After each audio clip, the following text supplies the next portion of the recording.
Crónica de una muerte anunciada, de Gabriel García Márquez. Capítulo 5. Final. Durante años no pudimos hablar de otra cosa. Nuestra conducta diaria, dominada hasta entonces por tantos hábitos lineales, había empezado a girar de golpe en torno de una misma ansiedad común. Nos sorprendían los gallos del amanecer tratando de ordenar las numerosas casualidades encadenadas que habían hecho posible el absurdo, y era evidente que no lo hacíamos por un anhelo de esclarecer misterios, sino porque ninguno de nosotros podía seguir viviendo sin saber con exactitud cuál era el sitio y la misión que le había asignado la fatalidad. Muchos se quedaron sin saberlo. Cristo Bedoya, que llegó a ser un cirujano notable, no pudo explicarse nunca por qué cedió al impulso de esperar 2 horas donde sus abuelos hasta que llegara el obispo, en vez de irse a descansar en la casa de sus padres, que lo estuvieron esperando hasta el amanecer para alertarlo. Pero la mayoría de quienes pudieron hacer algo por impedir el crimen y sin embargo no lo hicieron, se consolaron con el pretexto de que los asuntos de honor son estancos sagrados a los cuales solo tienen acceso los dueños del drama. La honra es el amor, le oía decir a mi madre. Hortensia Baute, cuya única participación fue haber visto ensangrentados 2 cuchillos, que todavía no lo estaban, se sintió tan afectada por la alucinación que cayó en una crisis de penitencia y un día no pudo soportarla más y se echó desnuda a las calles. Flora Miguel, la novia de Santiago Nassar, se fugó por despecho con un teniente de fronteras que la prostituyó entre los caucheros de Vichada. Aura Villeros, la comadrona que había ayudado a nacer a 3 generaciones, sufrió un espasmo de la vejiga cuando conoció la noticia, y hasta el día de su muerte necesitó una sonda para orinar. Don Rogelio de la Flor, el buen marido de Clotilde Armenta, que era un prodigio de vitalidad a los 86 años, se levantó por última vez para ver cómo desguazaban a Santiago Nassar contra la puerta cerrada de su propia casa, y no sobrevivió a la conmoción. Plácido Alinero había cerrado esa puerta en el último instante, pero se liberó a tiempo de la culpa. La cerré porque Divina Flor me juró que había visto entrar a mi hijo, me contó, y no era cierto. Por el contrario, nunca se perdonó el haber confundido el augurio magnífico de los árboles con el infausto de los pájaros, y sucumbió a la perniciosa costumbre de su tiempo de masticar semillas de cardamina. 12 días después del crimen, el instructor del sumario se encontró con un pueblo en carne viva. En la sórdida oficina de tablas del Palacio Municipal, bebiendo café de olla con ron de caña contra los espejismos del calor, tuvo que pedir tropas de refuerzo para encauzar a la muchedumbre que se precipitaba a declarar sin ser llamada, ansiosa de exhibir su propia importancia en el drama. Acababa de graduarse y llevaba todavía el vestido de paño negro de la escuela de leyes, y el anillo de oro con el emblema de su promoción, y las ínfulas y el lirismo del primíparo feliz. Pero nunca supe su nombre. Todo lo que sabemos de su carácter es aprendido en el sumario, que numerosas personas me ayudaron a buscar 20 años después del crimen en el Palacio de Justicia de Riohacha. No existía clasificación alguna en los archivos y más de un siglo de expedientes estaban amontonados en el suelo del decrépito edificio colonial que fuera por 2 días el cuartel general de Francis Drake. La planta baja se inundaba con el mar de leva y los volúmenes descosidos flotaban en las oficinas desiertas. Yo mismo exploré muchas veces con las aguas hasta los tobillos aquel estanque de causas perdidas, y sólo una casualidad me permitió rescatar al cabo de 5 años de búsqueda unos 322 pliegos salteados de los más de 500 que debió tener el sumario. El nombre del juez no apareció en ninguno, pero es evidente que era un hombre abrasado por la fiebre de la literatura. Sin duda había leído a los clásicos españoles y a algunos latinos, y conocía muy bien a Nietzsche, que era el autor de moda entre los magistrados de su tiempo. Las notas marginales, y no sólo por el color de la tinta, parecían escritas con sangre. Estaba tan perplejo con el enigma que le había tocado en suerte que muchas veces incurrió en distracciones líricas contrarias al rigor de su ciencia. Sobre todo, nunca le pareció legítimo que la vida se sirviera de tantas casualidades prohibidas a la literatura, para que se cumpliera sin tropiezos una muerte tan anunciada.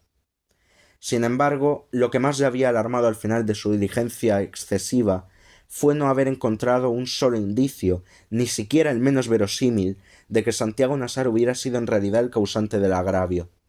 Las amigas de Ángela Vicario, que habían sido sus cómplices en el engaño, siguieron contando durante mucho tiempo que ella las había hecho partícipes de su secreto desde antes de la boda, pero no les había revelado ningún nombre. En el sumario declararon: nos dijo el milagro pero no el santo. Ángela Vicario, por su parte, se mantuvo en su sitio. Cuando el juez instructor le preguntó con su estilo lateral si sabía quién era el difunto Santiago Nassar, ella le contestó impasible: fue mi autor. Así consta en el sumario, pero sin ninguna otra precisión de modo ni de lugar. Durante el juicio, que solo duró 3 días, el representante de la parte civil puso su mayor empeño en la debilidad de ese cargo. Era tal la perplejidad del juez instructor ante la falta de pruebas contra Santiago Nassar, que su buena labor parece por momentos desvirtuada por la desilusión. En el folio 416, de su puño y letra y con la tinta roja del boticario, escribió una nota marginal: dadme un prejuicio y moveré el mundo. Debajo de esa paráfrasis de desaliento, con un trazo feliz de la misma tinta de sangre, dibujó un corazón atravesado por una flecha. Para él, como para los amigos más cercanos de Santiago Nassar, el propio comportamiento de éste en las últimas horas fue una prueba terminante de su inocencia. La mañana de su muerte, en efecto, Santiago Nassar no había tenido un instante de duda, a pesar de que sabía muy bien cuál hubiera sido el precio de la injuria que le imputaban. Conocía la índole mojigata de su mundo, y debía saber que la naturaleza simple de los gemelos no era capaz de resistir al escarnio. Nadie conocía muy bien a Bayardo San Román, pero Santiago Nassar lo conocía bastante para saber que debajo de sus ínfulas mundanas estaba tan subordinado como cualquier otro a sus prejuicios de origen. De manera que su despreocupación consciente hubiera sido suicida. Además, cuando supo por fin en el último instante que los hermanos Vicario lo estaban esperando para matarlo, su reacción no fue de pánico, como tanto se ha dicho, sino que fue más bien el desconcierto de la inocencia. Mi impresión personal es que murió sin entender su muerte. Después de que le prometió a mi hermana Margot que iría a desayunar a nuestra casa, Cristo Bedoya se lo llevó del brazo por el muelle, y ambos parecían tan desprevenidos que suscitaron ilusiones falsas. Iban tan contentos, me dijo Meme Loaiza, que le di gracias a Dios, porque pensé que el asunto se había arreglado. No todos querían a Santiago Nassar, por supuesto. Polo Carrillo, el dueño de la planta eléctrica, pensaba que su serenidad no era inocencia, sino cinismo. Creía que su plata lo hacía intocable, me dijo. Fausta López, su mujer, comentó, como todos los turcos. Indalecio Pardo acababa de pasar por la tienda de Clotilde Armenta, y los gemelos le habían dicho que tan pronto como se fuera el obispo, matarían a Santiago Nassar. Pensó, como tantos otros,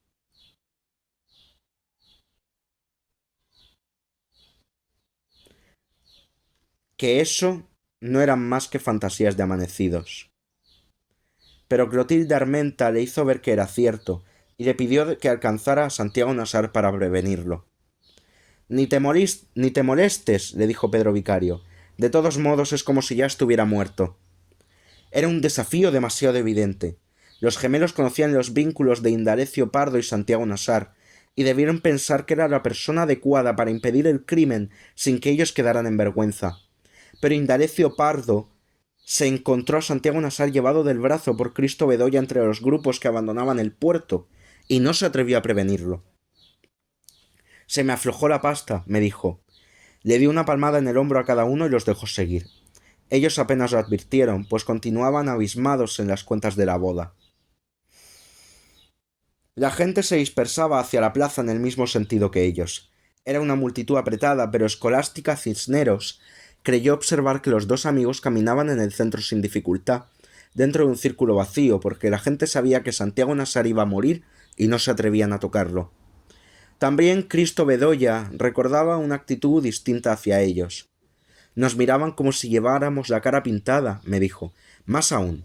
Sara Noriega abrió su tienda de zapatos en el momento en que ellos pasaban, y se espantó con la palidez de Santiago Nassar, pero él la tranquilizó. Imagínese, niña Sara, le dijo sin detenerse, con este guayabo. Celeste Dangond estaba sentado en pijama en la puerta de su casa, burlándose de los que se quedaron vestidos para saludar al obispo, e invitó a Santiago Nassar a tomar café. Fue para ganar tiempo mientras pensaba, me dijo, pero Santiago Nassar le contestó que iba deprisa a cambiarse de ropa para desayunar con mi hermana. Me hice bolas, me explicó Celeste Dangond, pues de pronto me pareció que no podían matarlo si estaba tan seguro de lo que iba a hacer. Yamil Sayum fue el único que hizo lo que se había propuesto. Tan pronto como conoció el rumor, salió a la puerta de su tienda de géneros y esperó a Santiago Nassar para prevenirlo. Era uno de los últimos árabes que llegaron con Ibrahim Nassar. Fue su socio de barajas hasta la muerte y seguía siendo el consejero hereditario de la familia. Nadie tenía tanta autoridad como él para hablar con Santiago Nassar. Sin embargo, pensaba que si el rumor era infundado, le iba a causar una alarma inútil, y prefirió consultarlo primero con Cristo Bedoya por si éste estaba mejor informado. Lo llamó al pasar. Cristo Bedoya le dio una palmadita en la espalda a Santiago Nassar, ya en la esquina de la plaza, y acudió al llamado de Yamil Sayum. «Hasta el sábado», le dijo. Santiago Nassar no le contestó, sino que se dirigió en árabe a Yamil Sayum, y éste le replicó también en árabe, torciéndose de risa. «Era un juego de palabras con que nos divertíamos siempre», me dijo Yamil Sayum. Sin embargo, Santiago Nassar les hizo a ambos su señal de adiós con la mano y dobló la esquina de la plaza. Fue la última vez que lo vieron. Cristo Bedoya tuvo tiempo apenas de escuchar la información de Yamil Sayum cuando salió corriendo de la tienda para alcanzar a Santiago Nassar. Lo había visto doblar la esquina, pero no lo encontró entre los grupos que empezaban a dispersarse en la plaza. Varias personas a quienes les preguntó por él le dieron la misma respuesta. «Acabo de verlo contigo». Le pareció imposible que hubiera llegado a su casa en tan poco tiempo, pero de todos modos entró a preguntar por él, pues encontró sin tranca y entreabierta la puerta del frente.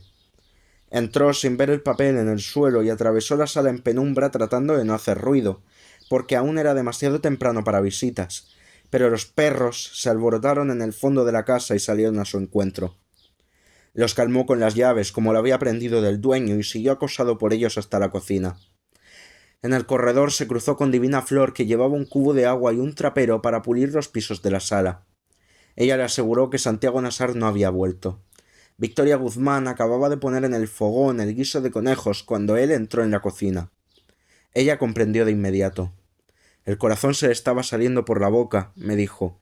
Cristo Bedoya le preguntó si Santiago Nassar estaba en casa, y ella le contestó con un candor fingido que aún no había llegado a dormir.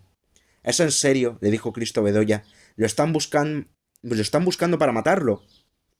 A Victoria Guzmán se le olvidó el candor. «Esos pobres muchachos no matan a nadie», dijo. «Están bebiendo desde el sábado», dijo Cristo Bedoya. «Por lo mismo», replicó ella, «no hay borracho que se coma su propia mierda». Cristo Bedoya volvió a la sala, donde Divina Flor acababa de abrir las ventanas. «Por supuesto que no estaba lloviendo», me dijo Cristo Bedoya. «Apenas iban a ser las 7 y ya entraba un sol dorado por las ventanas». Le volvió a preguntar a Divina Flor si estaba segura de que Santiago Nassar no había entrado por la puerta de la sala. Ella no estuvo entonces tan segura como la primera vez. Le preguntó por Plácida Harinero y ella le contestó que hacía un momento le había puesto el café en la mesa de noche, pero no la había despertado. Así era siempre. Despertaría a las 7, se tomaría el café y bajaría a dar las instrucciones para el almuerzo. Cristo Bedoya miró el reloj. Eran las 6:56. Entonces subió al segundo piso para convencerse de que Santiago Nassar no había entrado. La puerta del dormitorio estaba cerrada por dentro porque Santiago Nassar había salido a través del dormitorio de su madre. Cristo Bedoya no solo conocía la casa tan bien como la suya, sino que tenía tanta confianza con la familia que empujó la puerta del dormitorio de Plácida Harinero para pasar desde allí al dormitorio contiguo. Un haz de sol polvoriento entraba por la claraboya, y la hermosa mujer dormida en la hamaca, de costado, con la mano de novia en la mejilla, tenía un aspecto irreal. «Fue como una aparición», me dijo Cristo Bedoya. La contempló un instante, fascinado por su belleza, y luego atravesó el dormitorio en silencio, pasó de largo frente al baño y entró en el dormitorio de Santiago Nassar. La cama seguía intacta y en el sillón estaba el sombrero de jinete, y en el suelo estaban las botas junto a las espuelas. En la mesa de noche el reloj de pulsera de Santiago Nassar marcaba las 6:58. «De pronto pensé que había vuelto a salir armado», me dijo Cristo Bedoya, pero encontró la Magnum en la gaveta de la mesa de noche. «Nunca había disparado un arma», me dijo Cristo Bedoya, pero resolví coger el revólver para llevárselo a Santiago Nassar. Se lo ajustó en el cinturón, por dentro de la camisa, y solo después del crimen se dio cuenta de que estaba descargado. Plácido Alinero apareció en la puerta con el pocillo de café en el momento en que él cerraba la gaveta. —¡Santo Dios! —exclamó ella—. ¡Qué susto me has dado! Cristo Bedoya también se asustó. La vio a plena luz, con una bata de alondras doradas y el cabello revuelto, y el encanto se había desvanecido. Explicó, un poco confuso, que había entrado a buscar a Santiago Nassar. —¿Se fue a recibir al obispo? —dijo Plácido Alinero. —Pasó de largo —dijo él. —Lo suponía —dijo ella—. Es el hijo de la peor madre. No siguió porque en ese momento se dio cuenta de que Cristo Bedoya no sabía dónde poner el cuerpo. —Espero que Dios me haya perdonado —me dijo Plácido Alinero—, pero lo vi tan confundido que de pronto se me ocurrió que había entrado a robar. Le preguntó qué le pasaba. Cristo Bedoya era consciente de estar en una situación sospechosa, pero no tuvo valor para revelarle la verdad. —Es que no he dormido ni un minuto —le dijo. Se fue sin más explicaciones. —De todos modos —me dijo—, ella siempre se imaginaba que le estaban robando. En la plaza se encontró con el padre Amador, que regresaba a la iglesia con los ornamentos de la misa frustrada, pero no le pareció que pudiera hacer por Santiago Nassar nada distinto de salvarle el alma. Iba otra vez hacia el puerto cuando sintió que lo llamaban desde la tienda de Clotilde Armenta. Pedro Vicario estaba en la puerta, lívido y desgreñado, con la camisa abierta y las mangas enrolladas hasta los codos, y con el cuchillo vasto que él mismo había fabricado con una hoja de segueta. Su actitud era demasiado insolente para ser casual y, sin embargo, no fue la única ni la más visible que intentó en los últimos minutos para que le impidieran cometer el crimen. —¡Cristóbal! —gritó—, dile a Santiago Nassar que aquí lo estamos esperando para matarlo. Cristo Bedoya le habría hecho el favor de impedírselo. —Si yo hubiera sabido disparar un revólver, Santiago Nassar estaría vivo —me dijo. Pero la sola idea lo impresionó, después de todo lo que había oído decir sobre la potencia devastadora de una bala blindada. —Te advierto que está armado con una Magnum, capaz de atravesar un motor —gritó. Pedro Vicario sabía que no era cierto. Nunca estaba armado si no llevaba ropa de montar —me dijo—, pero de todos modos había previsto que lo estuviera cuando tomó la decisión de lavar la honra de la hermana. —Los muertos no disparan —gritó. Pablo Vicario apareció entonces en la puerta. Estaba tan pálido como el hermano y tenía puesta la chaqueta de la boda y el cuchillo envuelto en el periódico. —Si no hubiera sido por eso —me dijo Cristo Bedoya—, nunca hubiera sabido cuál de los dos era cuál. Clotilde Armenta apareció detrás de Pablo Vicario y le gritó a Cristo Bedoya que se diera prisa, porque en este pueblo de maricas solo un hombre como él podía impedir la tragedia. Todo lo que ocurrió a partir de entonces fue del dominio público. La gente que regresaba del puerto, alertada por los gritos, empezó a tomar posiciones en la plaza para presenciar el crimen. Cristo Bedoya les preguntó a varios conocidos por Santiago Nassar, pero nadie lo había visto. En la puerta del club social se encontró con el coronel Lázaro Aponte y le contó lo que acababa de ocurrir frente a la tienda de Clotilde Armenta. —No puede ser —dijo el coronel Aponte—, porque yo los mandé a dormir. —Acabo de verlos con un cuchillo de matar puercos —dijo Cristo Bedoya—. —No puede ser, porque yo se los quité antes de mandarlos a dormir —dijo el alcalde—. Debe ser que los viste antes de eso. —Los vi hace 2 minutos y cada uno tenía un cuchillo de matar puercos —dijo Cristo Bedoya. —¡Ah, carajo! —dijo el alcalde—. Entonces debió ser que volvieron con otros. Prometió ocuparse de eso al instante, pero entró en el club social a confirmar una cita de dominó para esa noche, y cuando volvió a salir ya estaba consumado el crimen. Cristo Bedoya cometió entonces su único error mortal. Pensó que Santiago Nassar había resuelto a última hora desayunar en nuestra casa antes de cambiarse de ropa y allá se fue a buscarlo. Se apresuró por la orilla del río preguntándole a todo el que encontraba si lo habían visto pasar, pero nadie le dio la razón. No se alarmó, porque había otros caminos para nuestra casa. Próspera Arango, la cachaca, le suplicó que hiciera algo por su padre que estaba agonizando en el sardinel de su casa, inmune a la bendición fugaz del obispo. Yo lo había visto al pasar, me dijo mi hermana Margot, y ya tenía cara de muerto. Cristo Bedoya demoró 4 minutos en establecer el estado del enfermo y prometió volver más tarde para un recurso de urgencia, pero perdió 3 minutos más ayudando a Próspera Arango a llevarlo hasta el dormitorio. Cuando volvió a salir sintió gritos remotos y le pareció que estaban reventando cohetes por el rumbo de la plaza. Trató de correr, pero se lo impidió el revólver mal ajustado en la cintura. Al doblar la última esquina reconoció de espaldas a mi madre, que llevaba casi a rastras al hijo menor. —¡Luisa Santiaga! —le gritó—, ¿dónde está su ahijado? Mi madre se volvió apenas con la cara bañada en lágrimas. —¡Ay, hijo! —contestó—, dicen que lo mataron. Así era. Mientras Cristo Bedoya lo buscaba, Santiago Nassar había entrado en la casa de Flora Miguel, su novia, justo a la vuelta de la esquina donde él lo vio por última vez.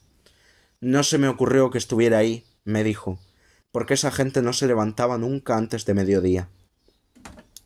Era una versión corriente que la familia entera dormía hasta las 12 por orden de Nair Miguel, el varón sabio de la comunidad.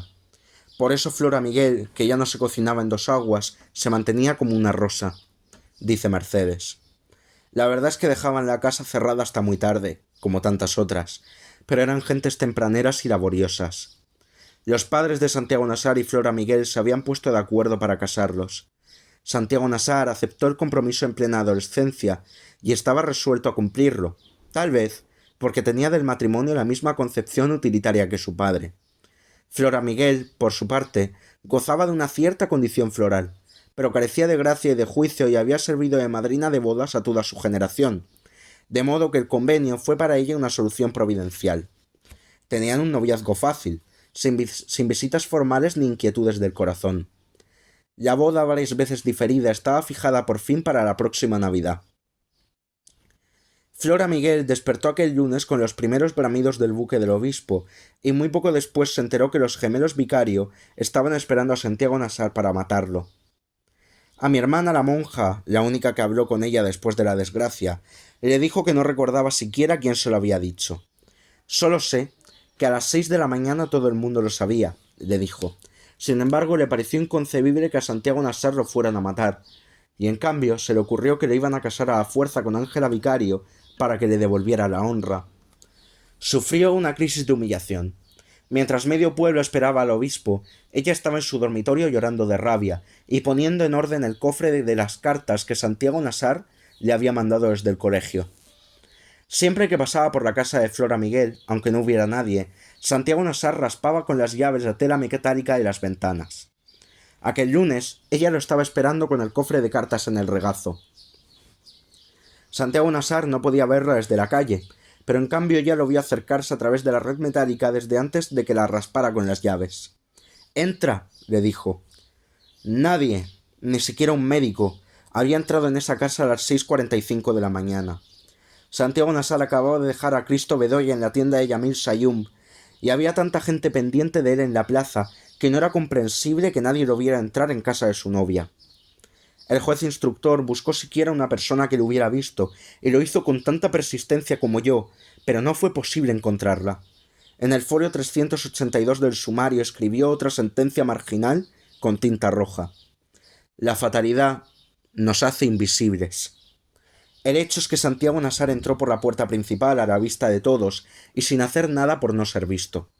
Flora Miguel lo esperaba en la sala, verde de cólera, con uno de los vestidos de arandelas infortunadas que solía llevar en las ocasiones memorables, y le puso el cofre en las manos.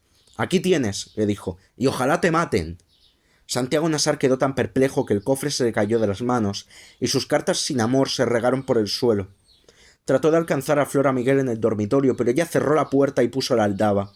Tocó varias veces y la llamó con una voz demasiado apremiante para la hora, así que toda la familia acudió alarmada. Entre consanguíneos y políticos, mayores y menores de edad, eran más de 14. El último que salió fue Nair Miguel, el padre, con la barba colorada y la chilaba de beduino que trajo de su tierra, y que siempre usó dentro de la casa. Yo lo vi muchas veces, y era inmenso y parsimonioso, pero lo que más me impresionaba era el fulgor de su autoridad. —Flora —llamó en su lengua—, abre la puerta. Entró en el dormitorio de la hija, mientras la familia contemplaba absorta a Santiago Nassar. Estaba arrodillado en la sala, recogiendo las cartas del suelo y poniéndolas en el cofre. Parecía una penitencia, me dijeron. Nair Miguel salió del dormitorio al cabo de unos minutos, hizo una señal con la mano y la familia entera desapareció. Siguió hablando en árabe a Santiago Nassar. Desde el primer momento comprendí que no tenía la menor idea de lo que se le estaba diciendo, me dijo. Entonces le preguntó en concreto si sabía que los hermanos Vicario lo buscaban para matarlo. Se puso pálido y perdió de tal modo el dominio que no era posible creer que estaba fingiendo, me dijo. Coincidió en que su actitud no era tanto de miedo como de turbación. Tú sabrás si ellos tienen razón o no, le dijo, Pero en todo caso ahora no te quedan sino dos caminos. O te escondes aquí, que es tu casa, o sales con mi rifle. No entiendo un carajo, dijo Santiago Nassar. Fue lo único que alcanzó a decir, y lo dijo en castellano. Parecía un pajarito mojado, me dijo Nair Miguel. Tuvo que quitarle el cofre de las manos, porque él no sabía dónde dejarlo para abrir la puerta. Serán 2 contra 1, le dijo. Santiago Nassar se fue. La gente se había situado en la plaza como en los días de desfiles. Todos los vieron salir y todos comprendieron que ya sabía que lo iban a matar, y estaba tan azorado que no encontraba el camino de su casa. Dicen que alguien gritó desde un balcón: «¡Por ahí no, turco! ¡Por el puerto viejo!». Santiago Nassar buscó la voz. Yamil Sayum le gritó que se metiera en su tienda y entró a buscar su escopeta de caza, pero no recordó dónde había escondido los cartuchos. De todos lados empezaron a gritarle, y Santiago Nassar dio varias vueltas al revés y al derecho, deslumbrado por tantas voces a la vez. Era evidente que se dirigía a su casa por la puerta de la cocina, pero de pronto debió darse cuenta de que estaba abierta la puerta principal. «Ahí viene», dijo Pedro Vicario. Ambos lo habían visto al mismo tiempo. Pablo Vicario se quitó el saco, lo puso en el taburete y desenvolvió el cuchillo en forma de alfanje. Antes de abandonar la tienda, sin ponerse de acuerdo, ambos se santiguaron. Entonces Clotilde Armenta agarró a Pedro Vicario por la camisa y le gritó a Santiago Nassar que corriera porque lo iban a matar. Fue un grito tan apremiante que apagó a los otros. Al principio se asustó, me dijo Clotilde Armenta, porque no sabía quién le estaba gritando ni de dónde. Pero cuando la vio a ella, vio también a Pedro Vicario, que la tiró por tierra con un empellón y alcanzó al hermano. Santiago Nassar estaba a menos de 50 metros de su casa y corrió hacia la puerta principal. 5 minutos antes, en la cocina, Victoria Guzmán le había contado a Plácida Linero lo que ya todo el mundo sabía. Plácida Linero era una mujer de nervios firmes, así que no dejó traslucir ningún signo de alarma. Le preguntó a Victoria Guzmán si le había dicho algo a su hijo, y ella le mintió a conciencia, pues contestó que todavía no sabía nada cuando él bajó a tomar el café. En la sala, donde seguía trapeando los pisos, Divina Flor vio al mismo tiempo que Santiago Nassar entró por la puerta de la plaza y subió por las escaleras de buque de los dormitorios. Fue una visión nítida, me contó Divina Flor. Llevaba el vestido blanco y algo en la mano que no pude ver bien, pero me pareció un ramo de rosas. De modo que cuando Plácida Linero le preguntó por él, Divina Flor la tranquilizó. «Subió al cuarto hace un minuto», le dijo. Plácida Linero vio entonces el papel en el suelo, pero no pensó en recogerlo, y solo se enteró de lo que decía cuando alguien se lo mostró más tarde en la confusión de la tragedia. A través de la puerta vio a los hermanos Vicario que venían corriendo hacia la casa con los cuchillos desnudos. Desde el lugar en que ella se encontraba podía verlos a ellos, pero no alcanzaba a ver a su hijo, que corría desde otro ángulo hacia la puerta. «Pensé que querían meterse para matarlo dentro de la casa», me dijo. Entonces corrió hacia la puerta y la cerró de un golpe. Estaba pasando la tranca cuando oyó los gritos de Santiago Nassar y oyó los puñetazos de terror en la puerta, pero creyó que él estaba arriba, insultando a los hermanos Vicario desde el balcón de su dormitorio. Subió a ayudarlo. Santiago Nassar necesitaba apenas unos segundos para entrar cuando se encerró la puerta. Alcanzó a golpear varias veces con los puños y enseguida se volvió para enfrentarse a manos limpias con sus enemigos. «Me asusté cuando lo vi de frente», me dijo Pablo Vicario, «porque me pareció como 2 veces más grande de lo que era». Santiago Nassar levantó la mano para parar el primer golpe de Pedro Vicario, que lo atacó por el flanco derecho con el cuchillo recto. «¡Hijos de puta!», gritó. El cuchillo le atravesó la palma de la mano derecha y luego se le hundió hasta el fondo en el costado. Todos oyeron su grito de dolor. «¡Ay, mi madre!». Pero Pedro Vicario volvió a retirar el cuchillo con su pulso fiero de matarife y le asestó un segundo golpe casi en el mismo lugar. «Lo raro es que el cuchillo volvía a salir limpio», declaró Pedro Vicario al instructor. «Le había dado por lo menos 3 veces y no había una gota de sangre». Santiago Nassar se torció con los brazos cruzados sobre el vientre después de la tercera cuchillada, soltó un quejido de becerro y trató de darles la espalda. Pablo Vicario, que estaba a su izquierda con el cuchillo curvo, le asestó entonces la única cuchillada en el lomo, y un chorro de sangre a alta presión le empapó la camisa. «Olía como él», me dijo. 3 veces herido de muerte, Santiago Nassar les dio otra vez el frente y se apoyó de espaldas contra la puerta de su madre, sin la menor resistencia, como si solo quisiera ayudar a que acabaran de matarlo por partes iguales. No volvió a gritar, dijo Pedro Vicario el instructor. Al contrario, me pareció que se estaba riendo. Entonces ambos siguieron acuchillándolo contra la puerta, con golpes alternos y fáciles, flotando en el remanso deslumbrante que encontraron del otro lado del miedo. No oyeron los gritos del pueblo entero espantado de su propio crimen. Me sentía como cuando uno va corriendo en un caballo, declaró Pablo Vicario. Pero ambos despertaron de pronto a la realidad, porque estaban exhaustos, y sin embargo les parecía que Santiago Nassar no se iba a derrumbar nunca. «Mierda, primo», me dijo Pablo Vicario, «no te imaginas lo difícil que es matar a un hombre». Tratando de acabar para siempre, Pedro Vicario le buscó el corazón, pero se lo buscó casi en la axila, donde lo tienen los cerdos. En realidad Santiago Nassar no caía porque ellos mismos lo estaban sosteniendo a cuchilladas contra la puerta. Desesperado, Pablo Vicario le dio un tajo horizontal en el vientre, y los intestinos completos afloraron con una explosión. Pedro Vicario iba a hacer lo mismo, pero el pulso se le torció de horror y le dio un tajo extraviado en el muslo. Santiago Nassar permaneció todavía un instante apoyado contra la puerta hasta que vio sus propias vísceras al sol, limpias y azules, y cayó de rodillas. Después de buscarlo a gritos por los dormitorios, oyendo sin saber dónde otros gritos que no eran los suyos, Plácido Harinero se asomó a la ventana de la plaza y vio a los gemelos Vicario que corrían hacia la iglesia. Iban perseguidos de cerca por Yamil Sayum con su escopeta de matar tigres y por otros árabes desarmados, y Plácido Harinero pensó que había pasado el peligro. Luego salió al balcón del dormitorio y vio a Santiago Nassar frente a la puerta, boca abajo en el polvo, tratando de levantarse de su propia sangre. Se incorporó de medio lado y se echó a andar en un estado de alucinación, sosteniendo con las manos las vísceras colgantes.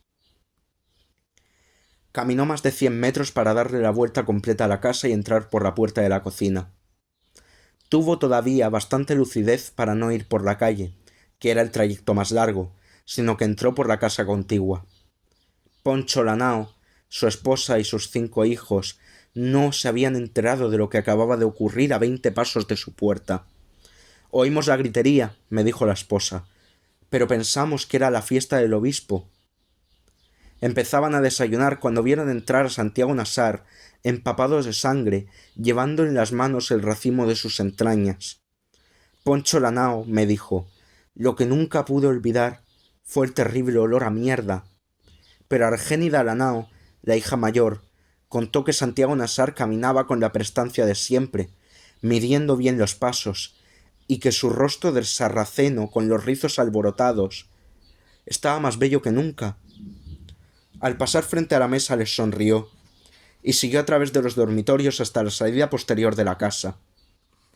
Nos quedamos paralizados de susto, me dijo Argénida Lanao. Mi tía Gwenefrida Márquez estaba desescamando un sábalo en el patio de su casa al otro lado del río, y lo vio descender las escalinatas del muelle antiguo, buscando con paso firme el rumbo de su casa. «Santiago, hijo», le gritó, «¿qué te pasa?» Santiago Nassar la reconoció. «Que me mataron, niña Güene», dijo. Tropezó en el último escalón, pero se incorporó de inmediato. Hasta tuvo el cuidado de sacudir con la mano la tierra que le quedó en las tripas, me dijo mi tía Güene.